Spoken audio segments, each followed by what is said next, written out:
today's episode, I have invited my friend to fly in all the way from Lynchburg, Virginia to talk about leadership and goals. And so can you please help me to welcome to my show Pastor Sharon McQueen. Welcome, Sharon. Thank you. I'm excited to be here with my friend for her birthday. Yeah, see, this is a friend, y'all.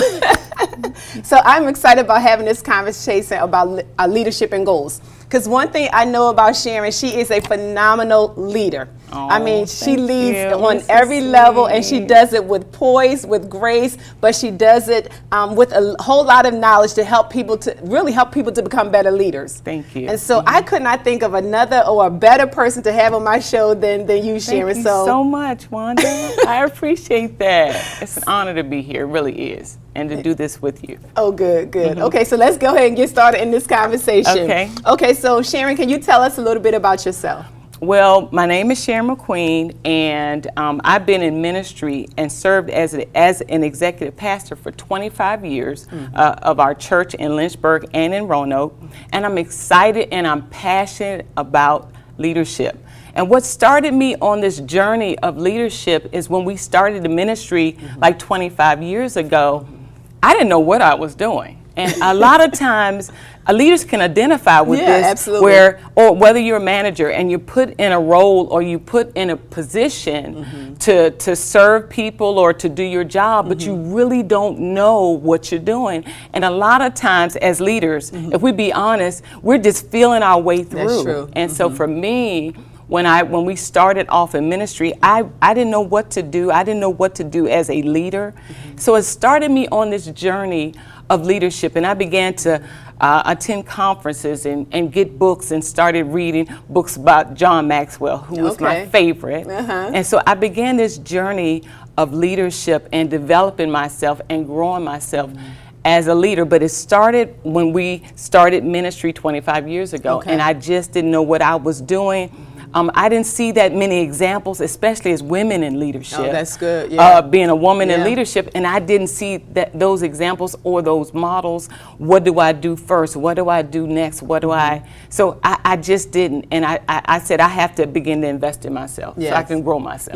And I love that because I think it's so important as leaders that you do invest in yourself. You know, it's one thing to grasp it from someone else by looking, but it's another thing to also do some self-development so that you can grow in your leadership style, your leadership capabilities at your own pace. Absolutely, You know? and that's so important that you do it at your own pace. You have to have this self-awareness about yourself that I'm going to take out time to develop myself, and not just for me, but for the people that I lead. You know, as a leader, as you get better, the people around you get better. And so I had to have a self-awareness to identify, this is where I am. I don't know what I'm doing, you know, and, you know, I attend conferences, and you can go to conferences, you can go to trainings, and you can go to seminars, because you're invested in yourself, and you should, but you have to make time and set time aside for yourself so you can develop yourself as a leader and to identify, this is where I am. I had to discover my gifts, my talents, my strengths as a leader. And a lot of times we can be so busy with the task of leadership and getting things done, but we don't spend time with identifying who we are, and what we're bringing to the table. And I think that is so important, that as a leader, you identify who you are, your strengths, your ability, and what are you bringing to the table. I love it. I love it. I told you she's gonna drop some good goals and strategies, some nuggets today. Look, already I was thinking about some other things that you said, but you know the nature of this show is about goal setting. Correct. So why do you feel like it's important for leaders to have goals? You know, goals is like a roadmap. It is. You know, it sets the pace or the charts to where you want to go. You know, you have to, you see the destination of where you want to go, but you need to have a roadmap or a navigation system. Oh, I love it. In order to get you to that place. And so that's what we utilize today. Wherever we want to go, we use our app, we use a navigation system. Back in the day, you know, there was a map you would lay out and you would chart it, or or you would look at landmarks to get you to where you want. And a lot of times with goal setting, you put landmarks. You have a navigation system. You see where you want to go, but you have to make it specific. You have to be intentional. You have to set timelines. You have to see, this is how long it's going to take me to get there. You know, and so those things are so important. Goals are like roadmaps. You have to chart your path. In order to get here, this is what I need to do. You know, this is how much time it's going to take me in order to get there. Especially because, you know, when you're leading people, you have to lead them to a destination.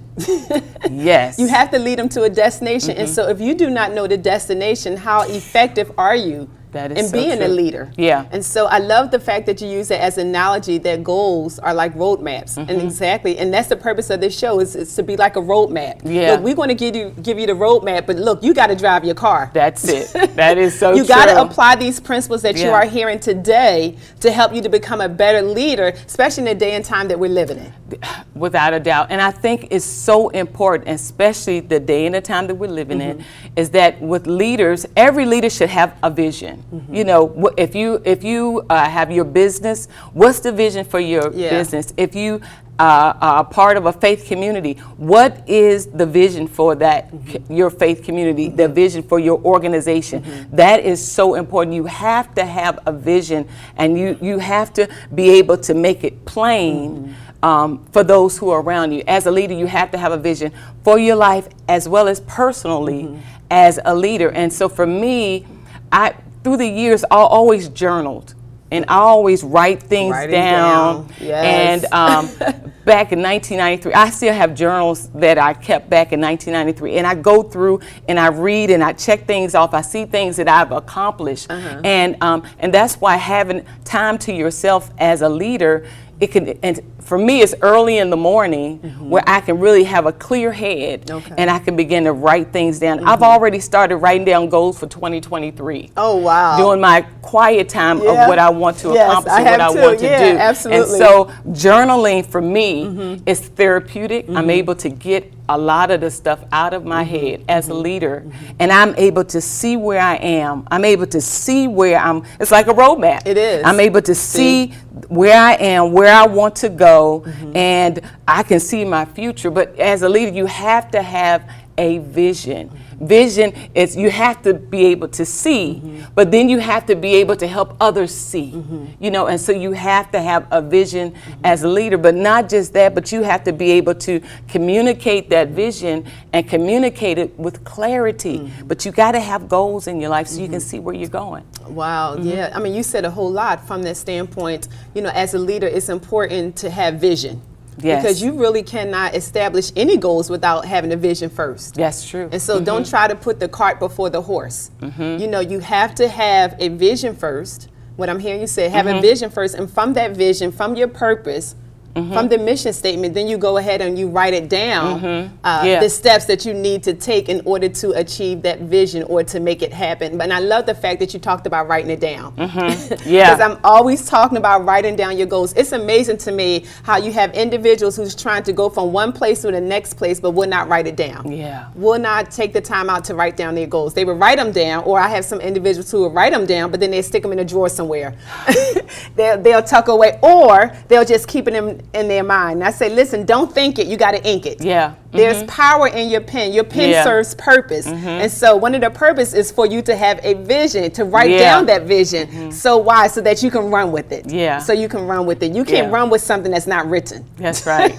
Eventually you're going to get lost. And so the roadmap takes you back to where you last was, and how to continue to move further to get to where you need to be. And so this is so good. Girl, you dropping some nuggets. You know, just flying here to see you, you know, I automatically, when you get that information from the flight, it lets you know you have to be here at this time, the flight leaves at that time, you arrive at that time. And that's how it is when you set some goals. And you can follow it. And so I love what you were talking about, how you have to write it. And it's so practical, because when it comes to grocery shopping, we write down a grocery list. Well, we're supposed to. And so we do that so you don't forget, you know, what you need to purchase. And sometimes you end up getting extra extra things that you didn't plan to get, but at least your goal is to get what is on that list. But I love that one, because here's the thing. If you don't write them down, what happens? You spend longer time in the store. You end up spending more money. You end up spending more money, but that's how it is with goals. If you don't write your goals down, you're going to keep going around the same mountain the same amount of time,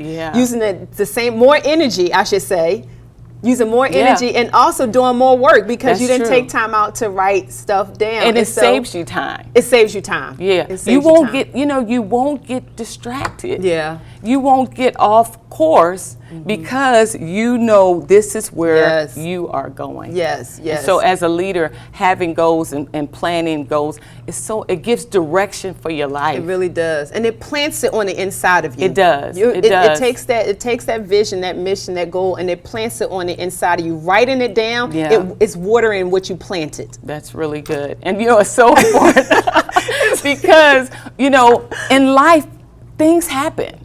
Life happens. And so when things happen in your life, things that you didn't plan for, those of us who are leaders, with this pandemic that happened, we had to shift. Yeah. We had to adjust. We had to be flexible. We had to make some major decisions. And those things are critical at this moment. But having those goals and having things written, you have something to go back to. And now that we're getting past this, we're starting to turn the corner, we're starting to get a new normal, you still can go back to those goals and pick up where you left, because we had to make some shifts. We had to make some changes. We had to make some sacrifices. We had to make some adjustments. And as leaders, you have to be flexible.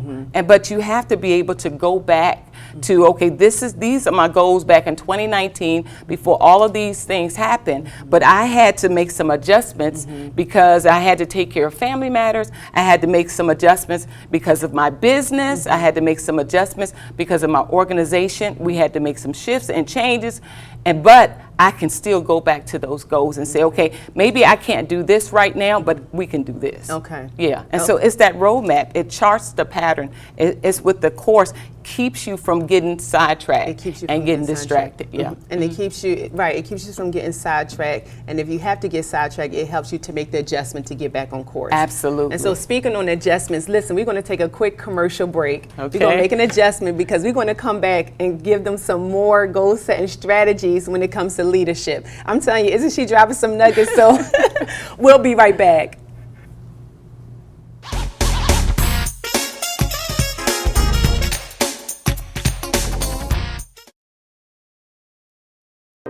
Aloha! Joe Silva here with Kukua Technologies. I'm excited to see you on Tuesdays on Morning Coffee for our tech tips.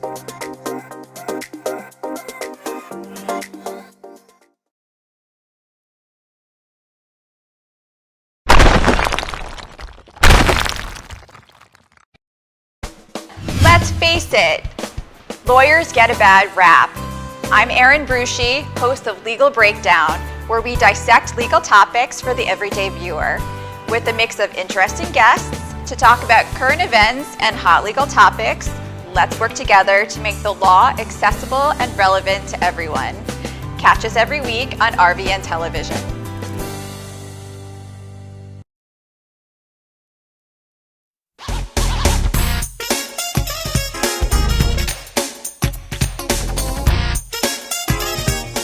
Well, welcome back to Achieve. Look, today I'm celebrating my birthday with my best friend, Sharon McQueen, and we are talking about leadership and goals. And so listen, if you missed the first half, you want to make sure that you watch the next episode when this comes back on, because you are missing some nuggets. And so we're going to go ahead and dive right back on into this conversation. So Sharon, can you please tell us, how did you deal with setbacks? Because when it comes to leaders, I think you said it in the first half. You said, life happens to all of us. Yeah. And one thing I realized about setbacks is that adversity is the best university. We learn some of our greatest lessons from what we go through. Yeah.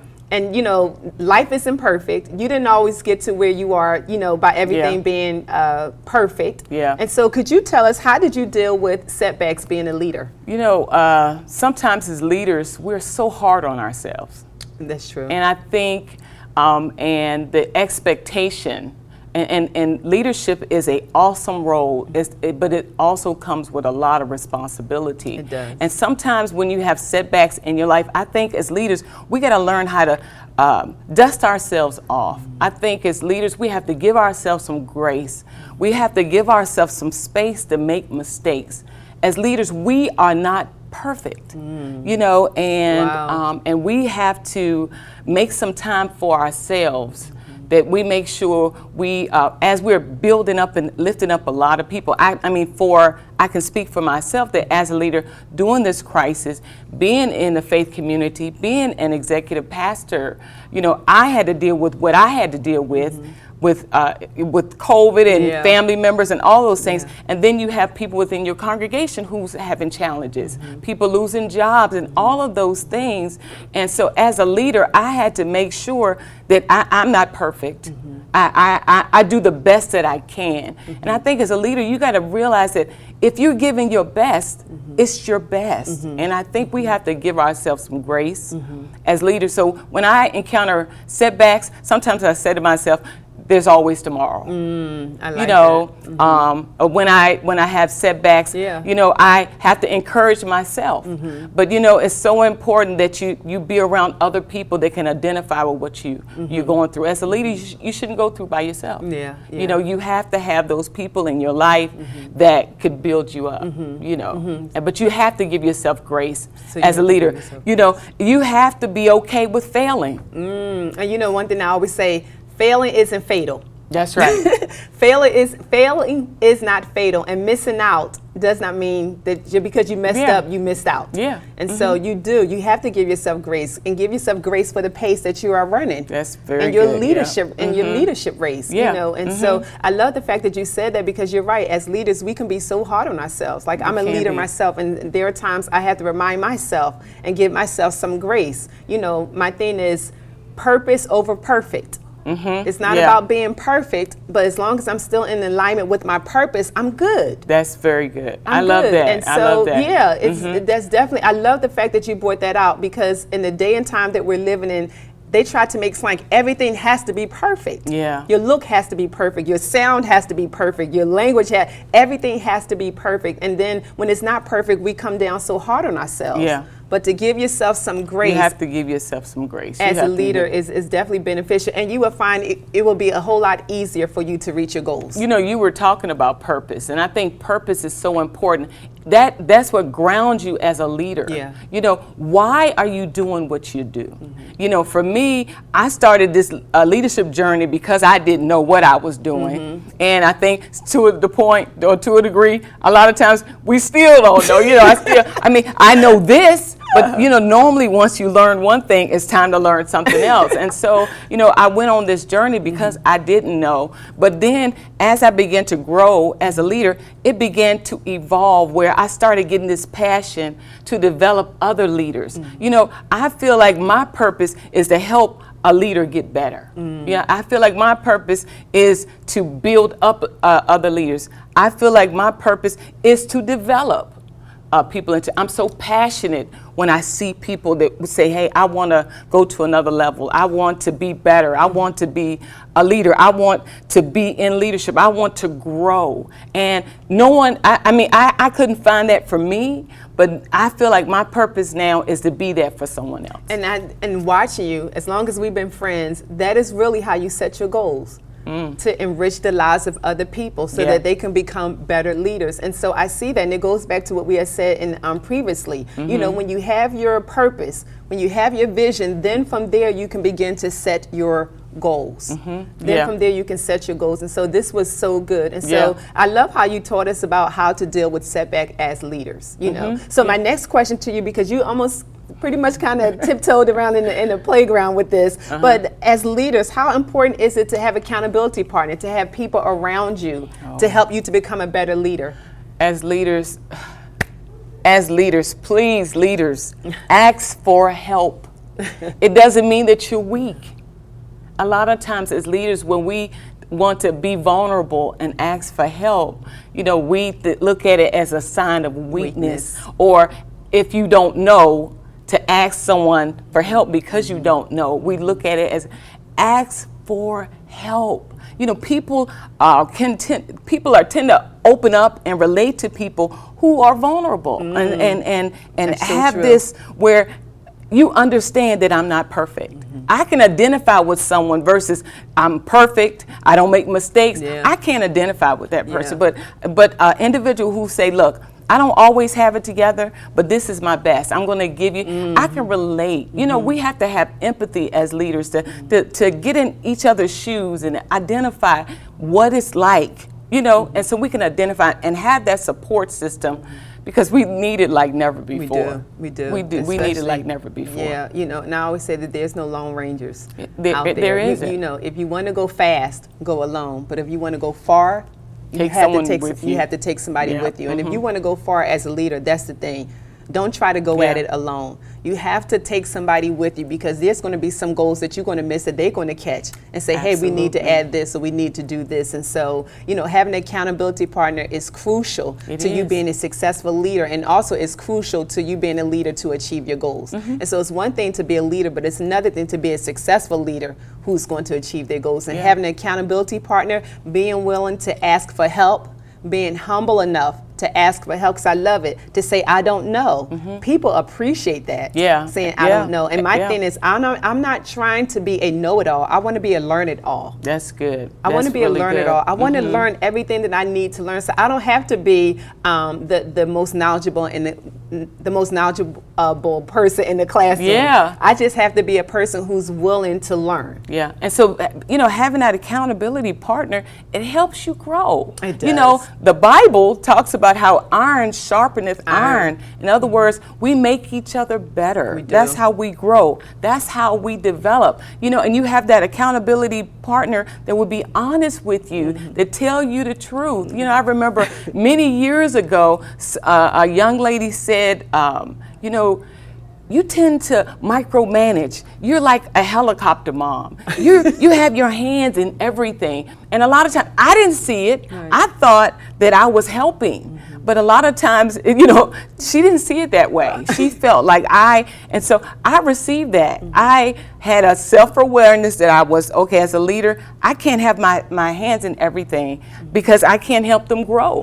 And when you have your hands in everything, so having that accountability partner, someone was able to be honest with me, it helps you grow, it helps you to develop, and it helps you where you're not doing life alone. I love that. I love that. Yeah. Okay, so with that being said, because I know we're about to end this episode today, but this was great, you know, because that accountability partner, that thing is key. I mean, who would have known from back then when we were best friends and girlfriends back then that now we'd be here? You know, I mean, we've known each other for over 20 years. 20-something years, you know, and we're still holding each other accountable to our goals. And so we're seeing each other go far in life. And so I'm telling you, again, you got to make sure that you have an accountability partner if you're really serious about reaching your goals. Okay, Sharon, so as we go to conclude this episode, what would you say to leaders who are watching this episode to empower them to be successful with their goals? One of the things that I would say to leaders is, I said earlier, it's so important. Revisit your vision. Okay. Go back and see why you are doing what you're doing, especially with everything that we just experienced. And then once you looked at your vision, is it clear? You know, as I'm getting older, I realize that I need glasses now. At first, my vision was 20/20, but over time, and a lot of times as leaders, we can be doing things over time, and our vision begin to get blurred. And so I want to encourage the leaders, look, go back, look at your vision. Is it clear? If not, go back and revise it, you know, and then once you do that, those who are around you, those who are following you, begin to communicate that with clarity. That make it clear so they can run with it. And so that's one of the things that I would encourage the leaders to do. Revisit your vision. Make sure it's clear. Communicate it. Communication is so important. Communicate it, but with clarity. But with clarity. Okay, so look, all you leaders that are out there, She just ended this episode on a powerful note from the standpoint of you have to make sure, number one, you have a vision, but then number two, you have to make sure that you have a vision with clarity. And if you do not know whether your vision is clear or not, you need to ask someone. Yeah, you know, one of the things that I tell people, hey, if you can communicate your vision to a 5-year-old and they can give it back to you, then it's clear. So it should be it should be clear enough that other people, not only that you can follow, but other people can follow it as well. And so you want to put your visions and your goals through those type of assessments. So it's all about you just getting a win, you being successful with your goals as a leader. Yeah. Well, thank you so much, Sharon, for being on my show today. This was great. A great way to celebrate my birthday. Yes. Well, I hope you all received some great goal setting, practical goal setting strategies and nuggets. I know you did, because I'm walking away with some, and I've known this girl for over 20 years, and so I feel like I'm a better leader as a result of this episode. And so, like I always love to end my segments, hey, be safe, be great, and don't forget, be 8 all day. Hey, God bless.